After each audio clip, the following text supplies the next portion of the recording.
was funny.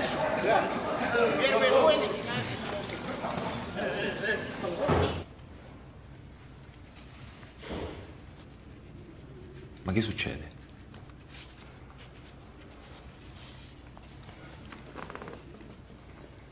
Ma io mi faccio solo la box. Io tengo una vita là fuori. Tengo proprio tanti questo il problemi, problema, tengo forse, no? tanti pensieri.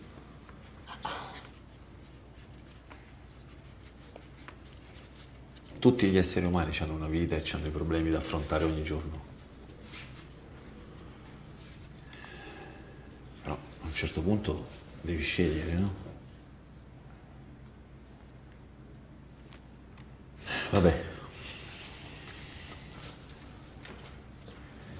Comunque, io in queste condizioni gli europei non ti porto. Con grande dispiacere te lo dico. Ma così non ti porto.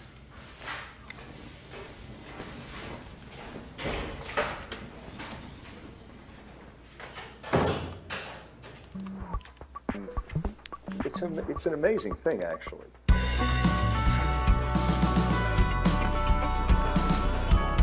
Diversity. Cincinnati.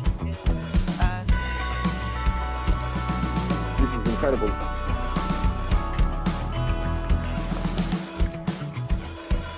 It got more and more serious. Let's find out like who this guy was.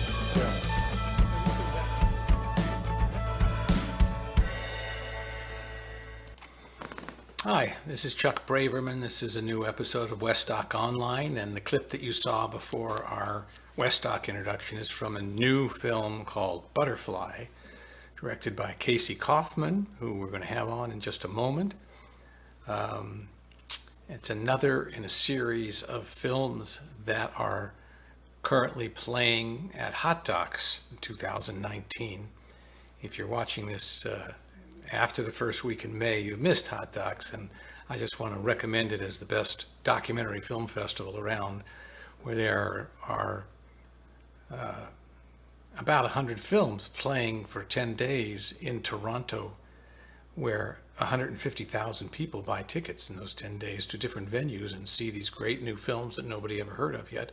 And these are the films that you're going to be seeing on Netflix and Amazon and Hulu and HBO next year or later in the year. So without further ado, let me bring in our guest today from Italy, Mr. Casey Kauffman. How are you doing, Chuck, Casey? how are you? I'm good. Good to Thank see you again. How are you? Great. Where are you in Italy exactly? I'm in Florence, Italy at this very moment. Yeah. I was born and raised in California till I was 12 years old, and then my parents moved to Italy when I was 12. So I grew up here later, and I directed the film with my directing partner, Alessandro Cassigoli, who's from Florence. I was just adopted by Florence, but Alessandro is originally from Florence. I don't know why I did that. Why did your parents, if I might ask, because it's not too personal, why did your parents move to Italy? No, it's not too personal. They weren't running from the law or anything like that. My dad's family had moved to Europe for a year when he was 12 years old, and he remembered it as a very eye-opening experience for himself when he was 12, and he always wanted to do the same thing with his own family. So there were some work ideas involved as well, but it was primarily because they kind of got fed up of the same old suburban American lifestyle in California and wanted to go experiment and experience something new. So they left for a year, and they never returned. And did they speak Italian when they got there, or how does that work? No, none of us did. None of us did. And do you speak Italian now?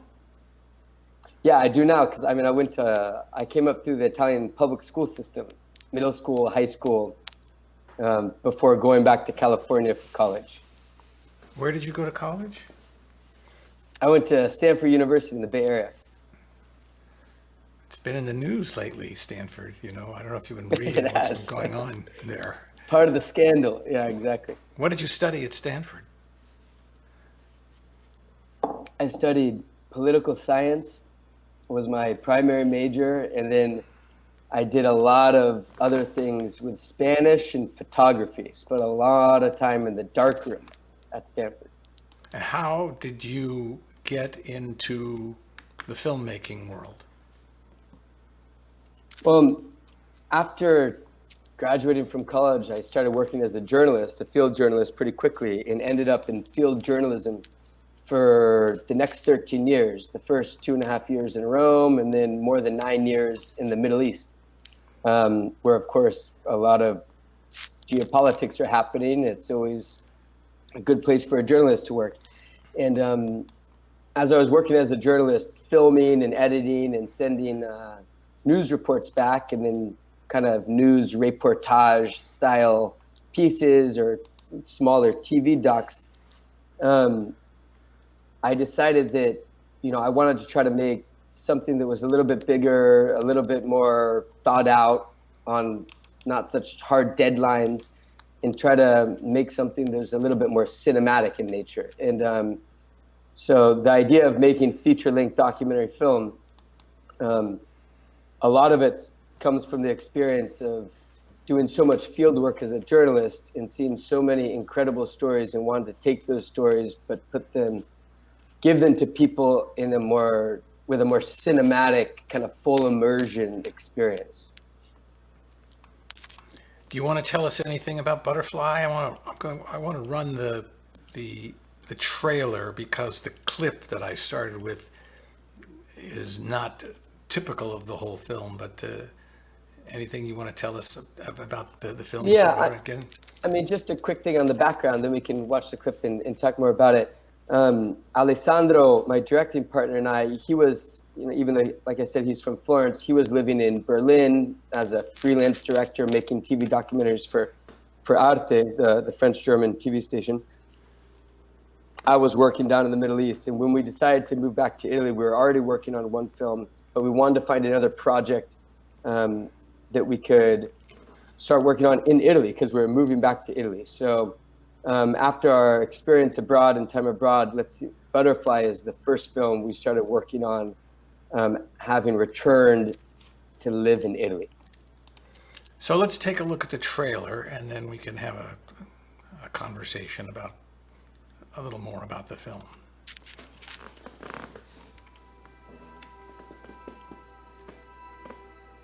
Mi sono fatto 4 anni in ritiro, assisi, su lì, lontano dalla casa, non ho già fatto niente. Mo si va malamente, per 4 anni, ho già perso 4 anni della vita mia.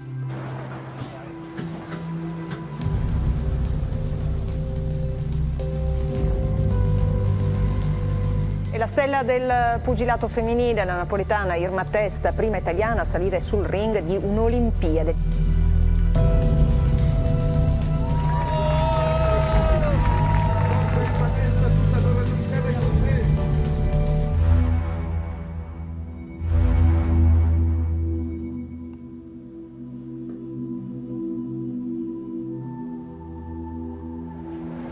Ci ho pensato pure lui a niente che a box. Ci ho pensato pure di tornare a Napoli. Cavino a fare squat. Se non faccio che lì che faccio. E tu non sei solo quello. Che sei stata, Irma? So let me go. E io sono tornata alla posta per te e tu non ti fatto a Ugo.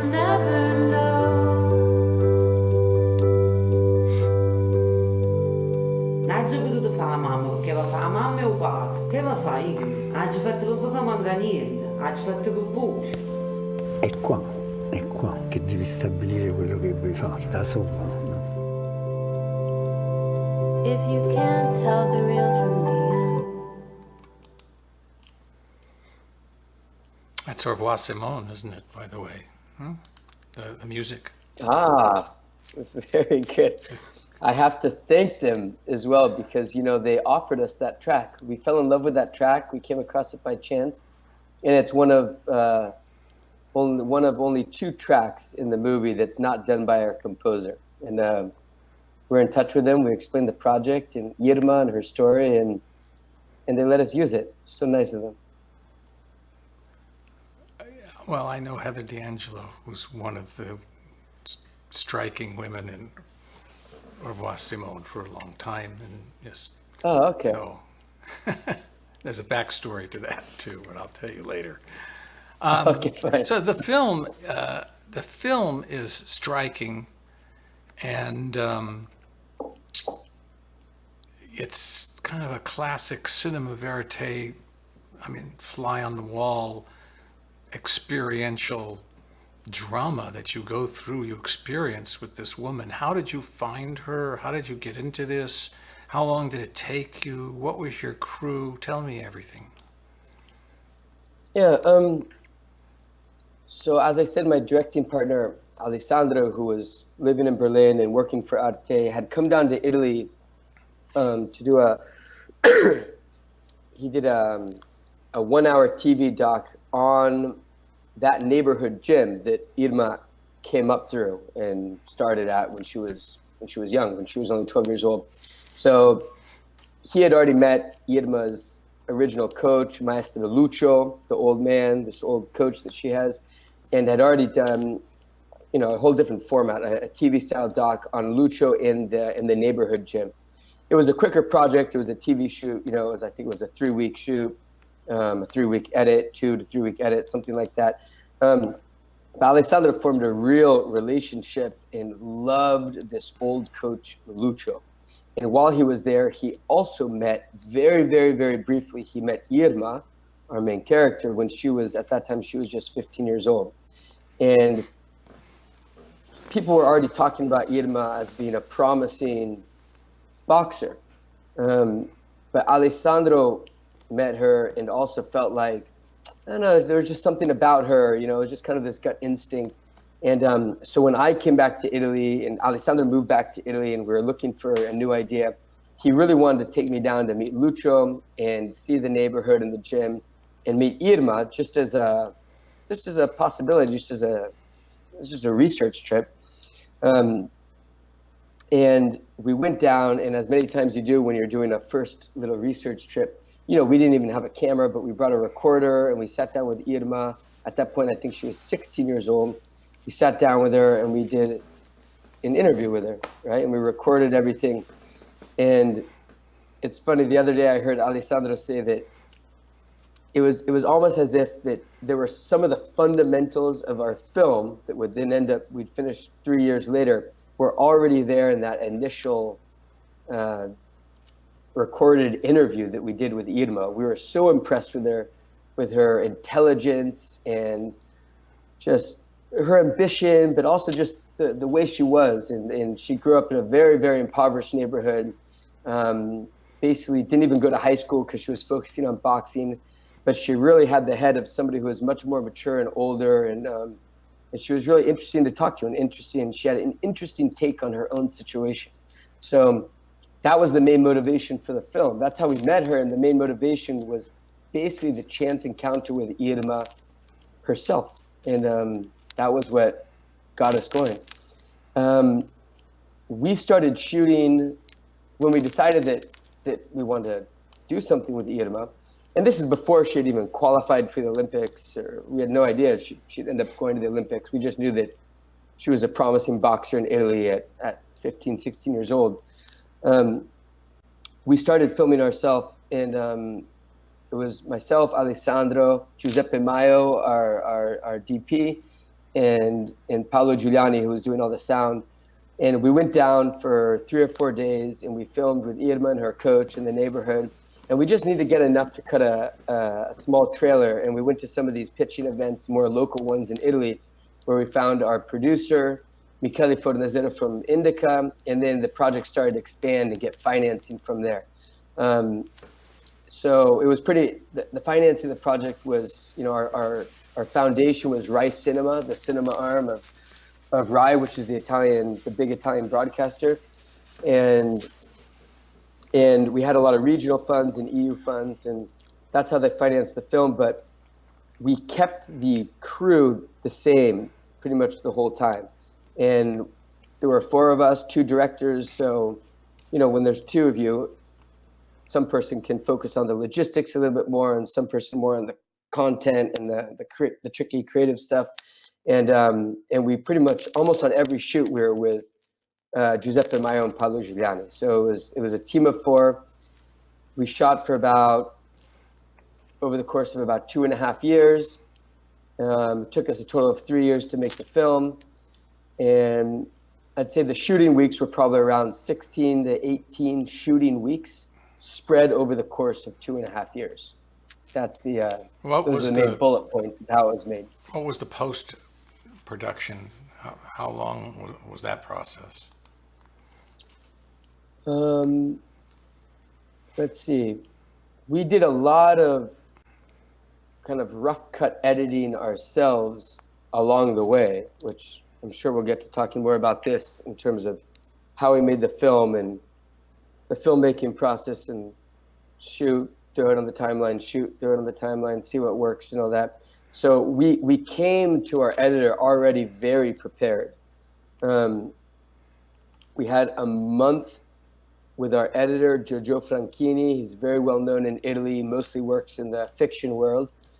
And then we did some, and then he actually had to, we thought we would finish in a month, we didn't. He had to go on to another project. So Alessandro, my directing partner, he finished the edit. And then there was a few weeks of post-production for sound and color and getting all the tracks right with the composer.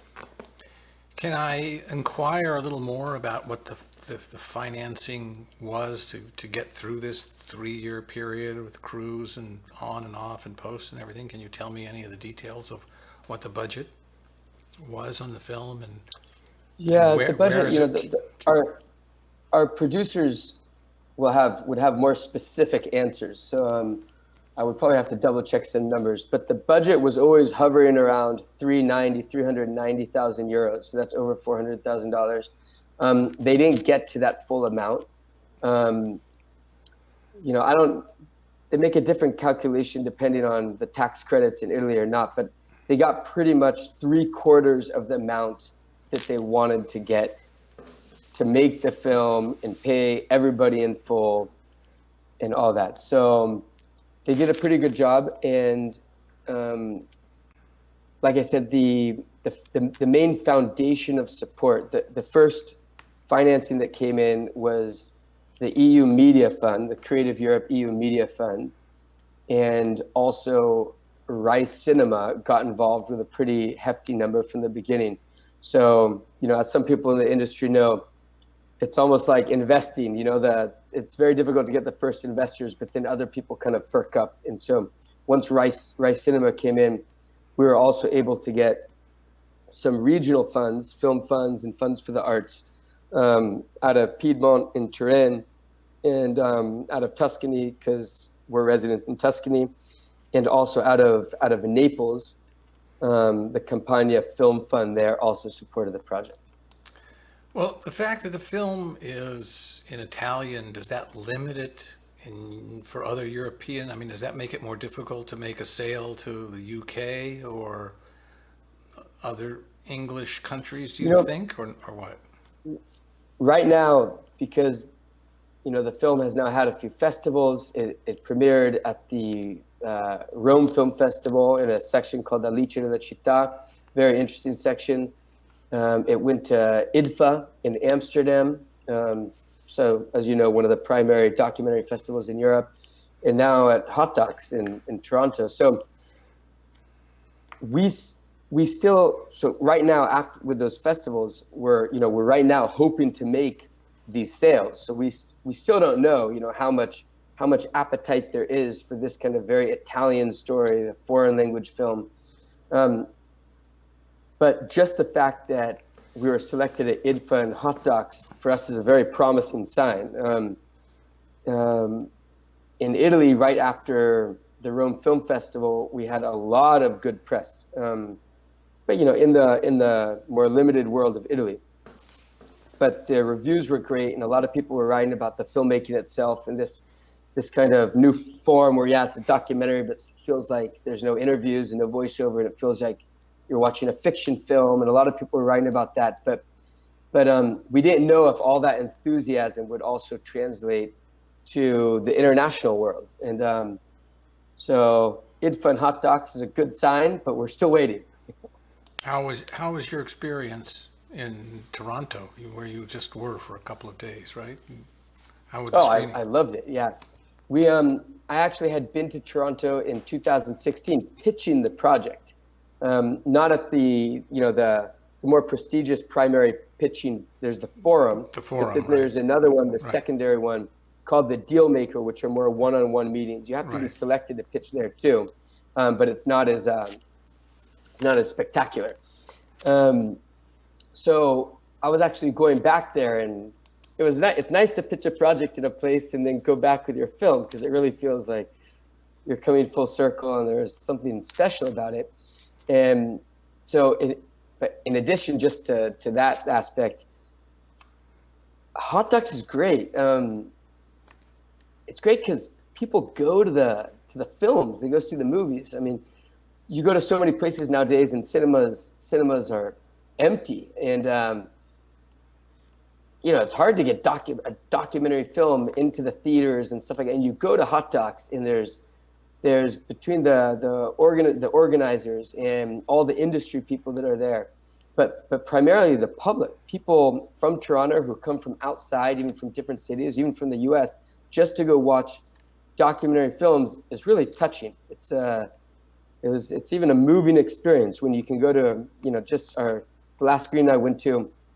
It was at Scotiabank Theater, number 4. It's a huge cinema, huge screen, jam-packed. And you feel grateful. You feel like what you set out to do 3 years ago actually happened. I want to run another short clip from the film because I just want people to get a little more of a feel for what the film is. Okay.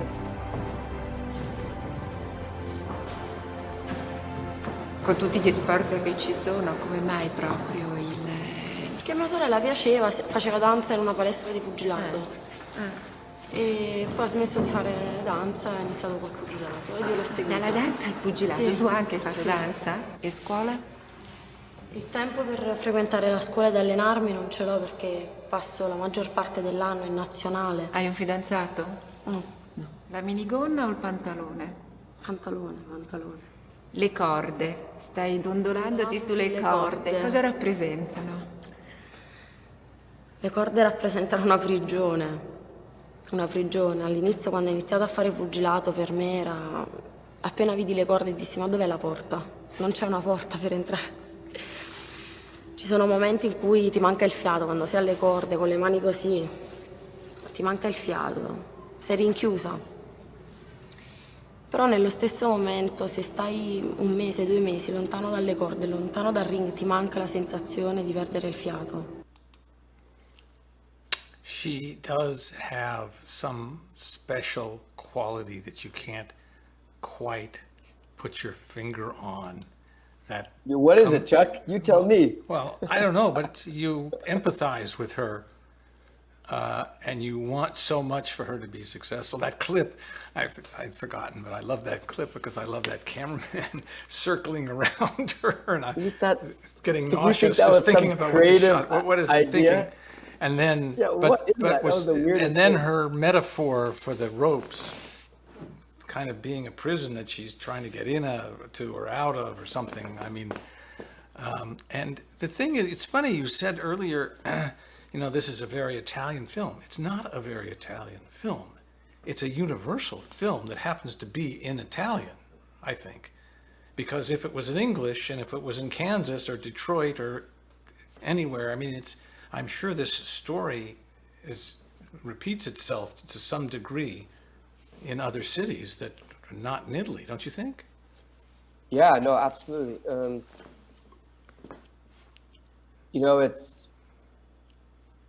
It's really just, when I think everybody has an experience in life where you focus on something so intensely or work so hard towards something, a goal, you put all your energy, you invest all your time in one thing, and then it all just crashes and burns. Nothing works out, so what happens after that moment, and what decisions do we make in that kind of raw, sensitive space after such a huge upset and disappointment. So I mean, just that process that, you know, Irma was going through. Yeah, of course. I mean, that's universal. That has nothing to do with Italy or sports or female boxing. You know, you could apply that to anything, and that's kind of where we were going the whole time with the film. And you know, I mean, you know what, coming of age stories, you know what they're like, Chuck. There's sometimes it doesn't even matter, you know, what happens at the end, you know, of a coming of age story, because it's really like the process along the way, and, you know, trying to understand yourself and who you are and experiment with different things in life. And maybe your decision, maybe you'll go back to what you know, or maybe you'll shift a little bit, maybe you'll change radically. When we followed Irma after this big defeat, the important part for us was just trying to get the subtlety of that whole process. It actually didn't even matter to us what would end up happening, if that makes sense. Yeah, the film and the structure in a way is sort of European, but I don't want to go into the structure of the film. I want to ask you about your previous films, the things we keep, which is I've got the trailer here, which I could run, but it's 180-degree different kind of film and different looking. And how did that come about? Completely. Yeah, that was an amazing process, and an idea that it was Alessandro's idea. Alessandro Casiglia, my directing partner. That's the first film we made together. When he told me he wanted to make that film, I thought, no, this is impossible. This is never going to work. Basically, the premise of that film is, you know, I as I said, I worked as a field journalist, mostly on my own in the Middle East for more than 9 years, and so, you know, I had footage. I had tons of footage from all these different countries, from Libya to Gaza to Syria, all over Africa, all over South Asia. You know, I worked for the big television channel Al Jazeera, so you can imagine the types of areas they were sending us. And Alessandro, being a filmmaker, he was always curious, and since because we're friends, he was curious about what my experiences were in the Middle East. And so he started to ask me, and he started to do Skypes with me, and he started to record the Skypes even. And then he started to ask me for my footage, and I'd make copies of my tapes, and then later hard drives, and send him footage. And he ended up collecting all of my footage over the course of 9 years. And, you know, a lot of the footage, as you can imagine, Chuck, you know, when you're doing stuff for a TV channel, there's so much that's left on the cutting room floor. It's either not appropriate, doesn't fit the style, and just, as always, you shoot more than what you end up editing. So he really worked a lot within this footage, all the stuff that wasn't usually seen on TV, and he felt completely transported and changed by all this footage. Like, his perspective on these regions and these people around the world his perspective was changed, and he was moved by that. And so he wanted to give that experience to other people by making a film out of it. Well, with that intro, we have to run the trailer. So okay. Let's take a look. You want to come with me?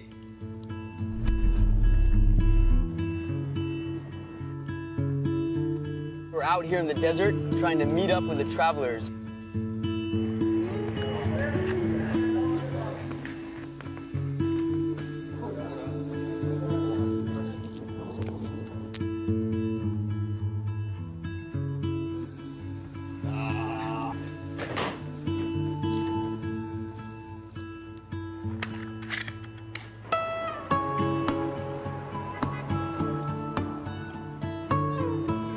Be careful. These places feel more dangerous from afar. أنا بحكي عربي هو بيحكي إنجليزي مش مشكلة.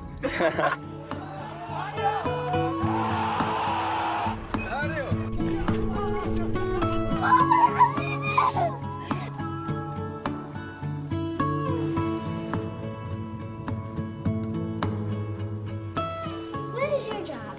Hey, food. Oh, you got your shades on, man. There he is. Mary, I need to have kids. After, I'm coming after. Do you always have your camera when you guys hang out? No, I'm completely blocked, you know. One, two. C'est l'enfant du désert.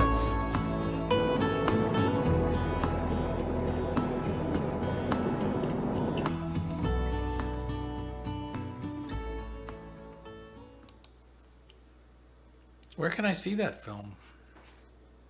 I'll send you the link. Is it available for other people who are watching this is it on iTunes or Amazon or something like that? Where is it available? No, it's not on iTunes or Amazon. You can download it from the website of the production company that produced it. It's called Yuzu Productions. It's YUZU Productions, Yuzu Productions. And it was co-produced by Arte, the French-German Arte. So it's part of their VOD section on Arte as well. You can get it there. And we're just entering in now talks with a US distributor for that. And so who knows, maybe it'll be on another kind of platform that's more widely used in the US as well soon. What do you plan on doing next? Well, those two films, they were both great experiences. As you said, very different in feel and in look. But they're actually both kind of coming-of-age stories. You know, one is semi-biographical, a little bit more artisanal in feeling, the trailer that we just saw, because it uses all this old footage. The film that Butterfly, that we're primarily talking about, was just at Hot Docs, is also really a coming-of-age story, but you know, it looks different. We shot it with a crew. You know, we shot it with these incredible lenses. We shot it with a crew that comes from the fiction cinema world. So what we want to do now is we still like this this style of filmmaking. We had a successful experience with the Butterfly where the style of filmmaking, yes, it is a documentary, but it's also, you know, highly directed, and we gave ourselves limitations making that film. That we said from the beginning, we're not going to do interviews, we're not going to put any voiceover, we're gonna make sure that the story is told scene after scene after scene after scene, and so we basically want to apply that same style of filmmaking, documentary, but it feels kind of like a fiction film, for the next two projects we're working on. The next two projects we're working on, one takes place also in Naples. Chuck, I don't know if you remember, at the end of our film, Butterfly, Irma, she runs into a 9-year-old girl at the gym who's from Morocco, and it's a chance encounter, and this little girl says she looks up to her and she wants to be like her. And it's a very heartfelt, warm encounter, and we got to know this Moroccan girl a little bit better, and then a little better and better and better, and we started to think that she's another force of nature and has a powerful story behind her. So it's in the same social context of the neighborhood, and she also boxes at the gym with Lucha and all that, but actually the story and the theme is completely different, because it's really a story about cultural integration of Khadija and this Moroccan family in Naples. There are a lot of stories about integration in Italy, but integration in that particular neighborhood which is a really tough, crime-ridden, impoverished Italian neighborhood, creates a lot of interesting dynamics. So we're working on that, and we're also working on another one, which is going to be shot between Liberia and Erie, Pennsylvania. Actually, my last day at Hot Docs, even though I was tempted to stay there and catch a few films and keep on meeting people and talking about my film, but I rented a car and I drove to Erie, Pennsylvania, where my Liberian friend, who's been living there for 8 years, lives. And I went and I spent the night at his house, and we talked about kind of the beginning of this next film. And that's also a story about integration, and he's basically bringing his children for the first time from Liberia to Erie, Pennsylvania. And there are tons of others of twists and turns that you wouldn't even believe that I won't go into now, but we're going to be following his son, whose name is Favor. He's 14 years old, from Liberia to Erie, Pennsylvania.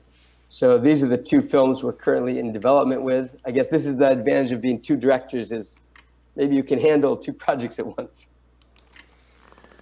Well, it's been wonderful getting to know you via the computer world here, as it via were. The internet. And I really feel like we know each other a little bit better. And I wish you the best of luck. I mean, before you told me the last story, I was going to say, well, obviously the key to your success is hanging out at this Italian gym. But if you're going to Erie, Pennsylvania, too, that couldn't be much more different than that. Yeah, it's a lot of it is about staying in touch with people as well, and just keep on going and staying in the lives of people, because usually interesting things happen. I don't know if you remember in the shot of the trailer of our first film, The Things We Keep. I don't know if you remember, there's just one shot where I run up to this African kid and we embrace a huge hug, right? That's actually my friend Joseph, who ended up in Erie, Pennsylvania. And so that's going to be the basis of our next film. So a lot of it's just keeping relationships with people, and you enter into friendships, and so you stay in touch, and then all of a sudden you hear something and it leads to a story idea. Both for myself and Alessandro, very rarely do we just, we read about something that's already out there, or it comes from a theme or an idea or an abstract theme, and then try to make a film from there. It's often because we come across something, or usually somebody, and then the rest unfolds from there. Well, Casey Kauffman, thank you so much for being a guest, and I look forward to seeing your next films. Thanks for having us, and yeah, I can't wait to see this. And Alessandro Casiglia, my directing partner, he speaks pretty good English, and so he'll be glued to this. He'll be curious what I said about him. It's an amazing thing, actually.